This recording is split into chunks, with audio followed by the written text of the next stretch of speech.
ओम शांति।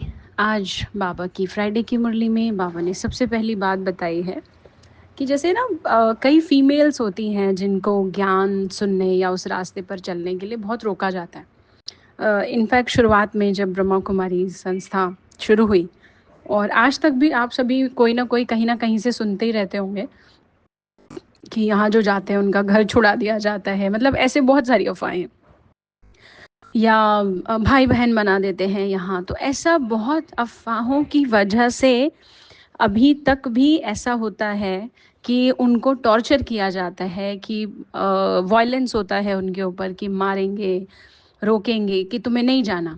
हालांकि अब इतना कोई नहीं टॉर्चर करता, लेकिन पहले ये बहुत ज़्यादा होता था। पर देखिए भगवान इस सिचुएशन को भी किस नज़र से देखता है और वो कैसे उन बच्चों को ज्ञान के थ्रू सपोर्ट करता है। बाबा कह रहे हैं अगर मार भी खानी पड़े तो वो तो समझो अपने जैसा विकारी बनाने के लिए या विकार के लिए मार रहे हैं, वाइसिस के लिए मार रहे हैं। क्योंकि कई बार ना ये चिंता नहीं होती है कि हम वहाँ जाएंगे तो हम वहीं के होके रह जाएंगे। कई बार बच्चों के लिए भी होती है कि ज़्यादा पूजा पाठ, ज़्यादा भक्ति वगैरह करेगा तो कहीं चला ना जाए घर छोड़ के। चिंता ना घर छोड़कर चले जाने की नहीं होती है। चिंता ये होती है कि जो हमारा अटैचमेंट है और जो हम डिपेंडेंट है ना, वो कैसे होगा, वो मुश्किल हो जाएगा। वरना तो अंदर से हम जानते हैं ना गलत जगह थोड़ी जा रहा है कोई। और कहाँ ऐसा होता है कि सबको रख लिया जाता है, कहीं नहीं रखा जाता। बहुत सारे नियम कायदे पालन करने पड़ते हैं। ऐसा नहीं होता घर से तंग हुए या 4 दिन भगवान के लिए प्यार जागा और कोई भी आश्रम या कोई भी संस्था कहे चलो हम तुम्हें रख लेते हैं। नहीं, सब जगह बहुत देख कर रखा जाता है। और जो 4 दिन के भगवान के प्यार से घर से छोड़ के निकलने का सोच लेना, वो 4 ही दिन में वापस भी आ जाएंगे। ये बहुत लंबी जर्नी होती है। पहली बात तो ऐसा डरने की बात नहीं। और अगर कोई भगवान के रास्ते पर चल रहा है तो कभी भी उसको रोक कर अपना पाप नहीं कमाना चाहिए। बहुत गलत है ये।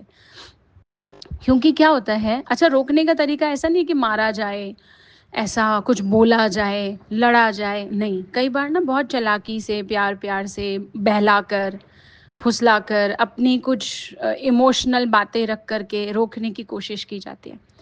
तो सबसे बड़ी बात तो किसी को भगवान के मार्ग पर चलने से रोकना, ये अपने आप में एक पाप है। दूसरा, जिसको रोका जा रहा है, आज बाबा उसको समझा रहे कि अगर मार भी पड़े तो सोचो तुमको तो मार देकर भगवान की याद दिला रहे, क्योंकि तुम्हें तो भगवान याद आएगा।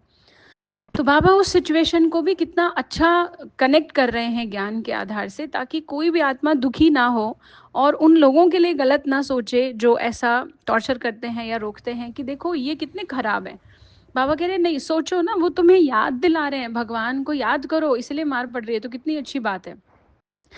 दूसरी बात आज बाबा ने बोली, समझो कोई स्त्री है, उसका पति है या कोई भी किसी का संबंधी है और वो बीमार हुआ, हमें समाचार मिला, तो बुद्धि उस तरफ चली जाती है ना। और जब बुद्धि चली गई तो ज्ञान बुद्धि से उड़ जाएगा। तो अब यहाँ इसका मतलब ये नहीं है कि कोई बीमार है तो उसके लिए सोचना नहीं है, उसके लिए कुछ करना नहीं है। पर वो जो मन भारी रख के चिंताएं लेकर हम रहते हैं ना, आज बाबा ने उसके लिए बहुत अटेंशन हमें दिया है। स्पेशली आज बाबा ने हस्बैंड वाइफ के लिए बोला कि अगर हस्बैंड को कुछ होता है तो वाइफ को ऐसा नहीं रहना है। तो ये बाबा की आज की मुरली है। ओम शांति।